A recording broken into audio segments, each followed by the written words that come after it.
Last episode, we have spent 5 weeks falling in love with new Smyrna Beach, Florida, and now we're ready to head north to our next destination of Marineland. We're slowly cruising America's Great Loop, which is a circumnavigation of the eastern part of the U.S. by waterways. When it gets too cold, we store our boat and then return to our RV and continue roaming around the U.S. in the south. Go team! Yes, so yesterday we cruised from New Smyrna Beach to Marineland. That's where we're at right now. So we originally thought that we were going to go straight to St. Augustine next. Our longest cruise before this was about 37 nautical miles. This would be 44 point something. To Marineland, and not even to St. Augustine. but then we were like, okay, we'll just stop in Marineland for a day. We can go see the dolphins. We looked up the reviews of this marina, and it was like, oh, wow, this is actually a place we want to stay longer. Let's plan around this. Let's do this. Let's do our 44-mile cruise. Let's skip anchoring out in Daytona on the way, and let's get there.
Long cruise, and one thing about boats is the route, there's usually not a lot of alternative routes and detours available. So as we're cruising up, probably about halfway here, a sailboat going the other direction, and he actually hails us in French.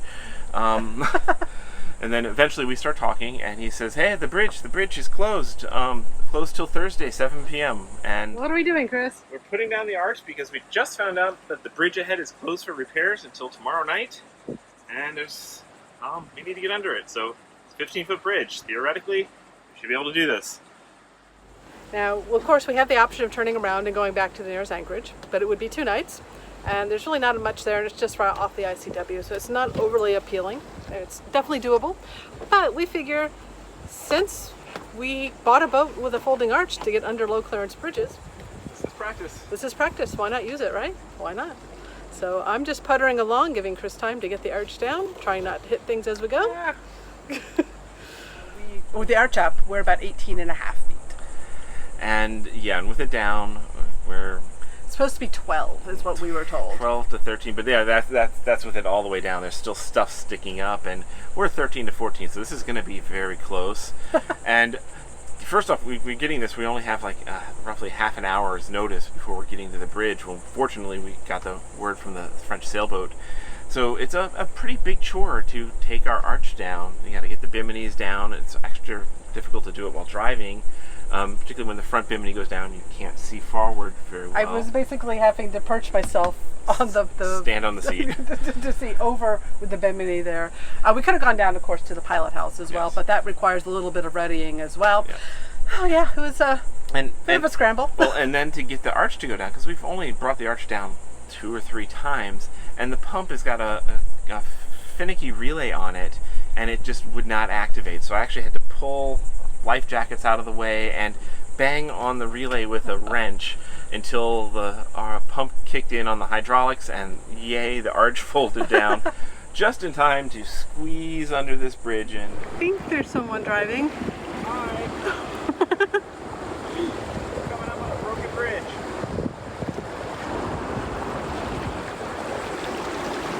Look, Ma, no arch.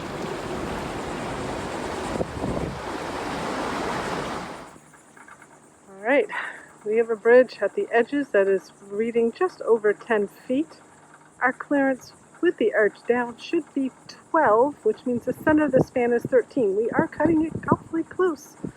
We did call the bridge tender in advance, and they said it's 15. So hopefully we have more clearance than we think.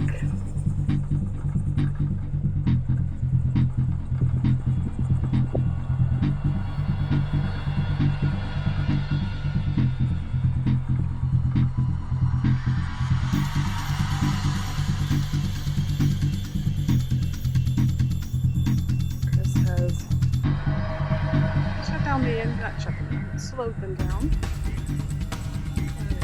Oh.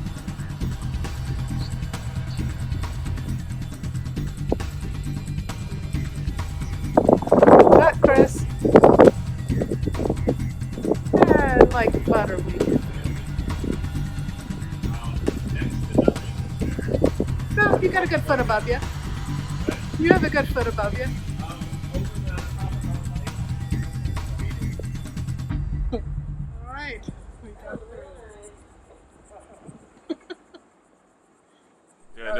I could have dragged my fingers across as very It was easily. tight. We probably needed a little bit of Vaseline on the top of the boat to get under. So it was in a brand new challenge, one of our most interesting and challenging cruising days, both for the distance, and then we were actually paying very close attention to the weather. We were seeing the fronts coming in, and we were going as fast as practically could. We actually ran the boat up on plane for a good half hour while we could in some of the wake zones.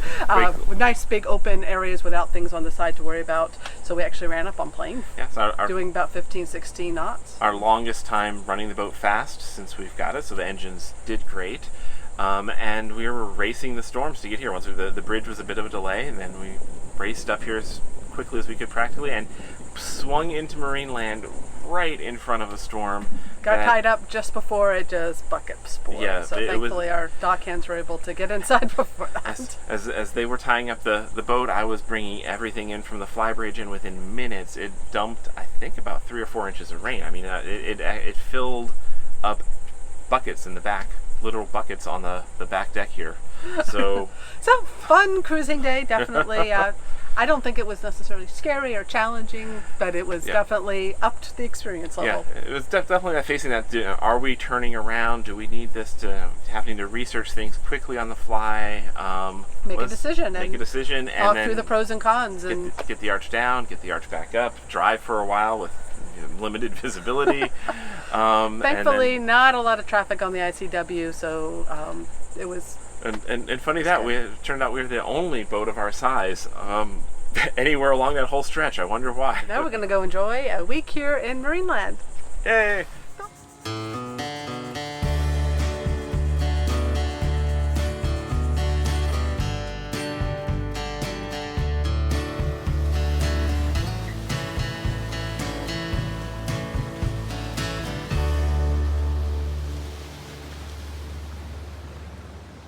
We're wrapping up our week plus. I guess we did 8 days here. Yeah, we did a bonus day just because we didn't want to risk being anchored out over storms last night. But in Marineland, Florida. So just a great little stay. It's definitely not urban. Don't expect much here. No, there is not a lot within walking distance of this marina at all. But what is within walking distance is the Marineland Oceanarium, which was the world's first oceanarium, the first place they ever had dolphins and humans interact with each other and learn echolocation and learn how to do tricks. And a lot of the original 1930s undersea footage was filmed here. This was an underwater film studio. So it's a fascinating, very historical place, and it is literally right across the way. Yep, and they are celebrating their 80th year anniversary this year, which is amazing that they've been around that long. They are, we're getting some lake right now. Yeah, and some rain water dripping on my head from it. But they are now owned by the Georgia Aquarium, and they are a registered nonprofit, and their focus is more now on education than they are necessarily on performance, and they do interactions as well. But you get free tickets when you stay at least 3 days here at the marina. And we upgraded those to the Behind the Seas tour, which was really fascinating. We have a fantastic tour guide. Highly recommend the Behind the Seas tour. It's not a big, expensive upgrade, and you see so much more. You actually see the museum part and the underwater aquarium bits and stuff. If you're just in there from the outside, there's only, I think, 2 or 3 shows during the day, and it's just a chance to observe dolphins. Whereas the Behind the Seas tour, you get to see a lot more. So definitely splurge for that. Yes, the aquariums down there were fascinating. They're doing a lot of stuff, cool stuff down there. Aside from being right here, I mean, you're right across the street from the beach, so you have great beach access. There's both a boardwalk as well as just a sandy beach to walk, swim at, watch some amazing moon rises and a Mars rise while we were here. Mm-hmm. Now, but there's nothing within walking distance to shop or eat, but within dinghy or bike riding distance, you can dinghy down about 4 miles, so you have to have a fairly fast dinghy. You can get to Captain's Landing Bbq, which is some of the best barbecue I've had. It was superb. Really great. Walk up counter, and then you take it to your table, and we got to dine watching our dinghy docked on a little dinghy dock. It was pretty cool. So that's at Bing's Landing. That's 4 miles to the south, and I guess just about 2.5, 3 miles to the north. We didn't do this, but you can get to actually the Fort Matanzas and the Matanzas Inlet by dinghy as well. So that's another dinghy trip here. And well, it's tempting around these little islands to go explore by dinghy. They suggest not doing it because a lot of oyster beds, so especially with an inflatable, that's not a great idea. Yeah. But kayaking and paddleboarding apparently is really great around here. And actually right behind us is the kayak rental place, and they're doing guided tours and self-guided tours nonstop. So this is apparently kayaking mecca. You got Favor Dyke State Park. It starts right across the ICW from here. Which we didn't actually get around to doing. The afternoon storms really crimp your style around here. We did do a lot of bike riding. Yes. So one of the other cool things right around here at this marina is we have is it called River to Sea? River to Sea Park and Trail. Which was kind of where the old Marineland used to be. So they used to have a whole bunch. It was kind of more like a mini SeaWorld before SeaWorld was around. So the old park infrastructure is kind of active, but there's some great hiking trails, a campground back there. So it was really cool to be in a marina space where we had access to hiking trails. That's something we're used to in our RV life.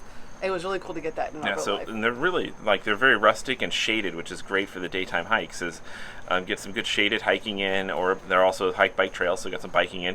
If you go a little bit further down, there's the Washington Oaks State Park, which has got a $2 admission fee and is beautiful grounds with a great bike trail as well, and then some botanical gardens, landscape botanical gardens and stuff like that. Yeah, so the family that owned it from the 30s through the 50s was he was high up at RCA, and his wife was an amazing woman.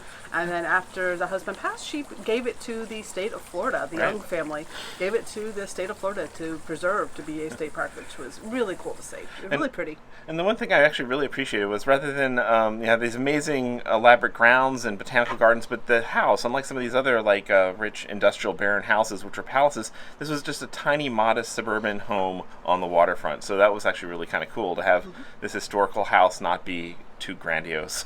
And you go another couple miles up the road and you have Publix and a couple of restaurants. So doing a provisioning run from here, expect about a 6 mile bike ride, 5.5, 6 miles. Each way? Yeah, so it is a substantial bike ride. The electric assist really made it possible to do it without getting too exhausted. So we did do one provisioning run, which was kind of cool to do just on the bikes.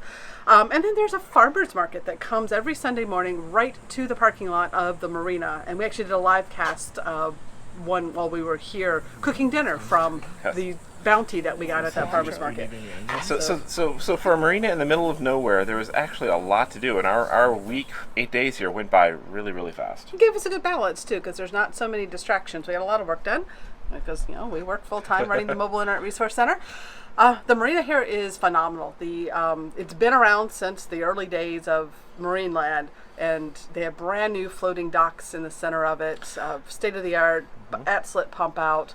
A fabulous dockmaster. Yeah, Eric, you're awesome. I know you're watching. Eric is phenomenal. I mean, super knowledgeable about boats, about his marina and safety, and about his area. He's passionate about making sure you have a great time here. Yeah.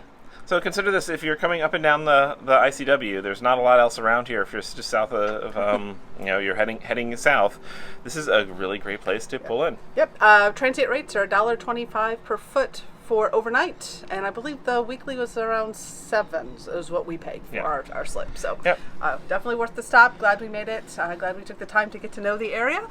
And now we're about to go try our very first mooring ball. We've been staying up on YouTube watching videos to make sure we got it down. Yes, how to hook the mooring ball, how to so I'll make sure the time lapse is running for this one. All right, guys.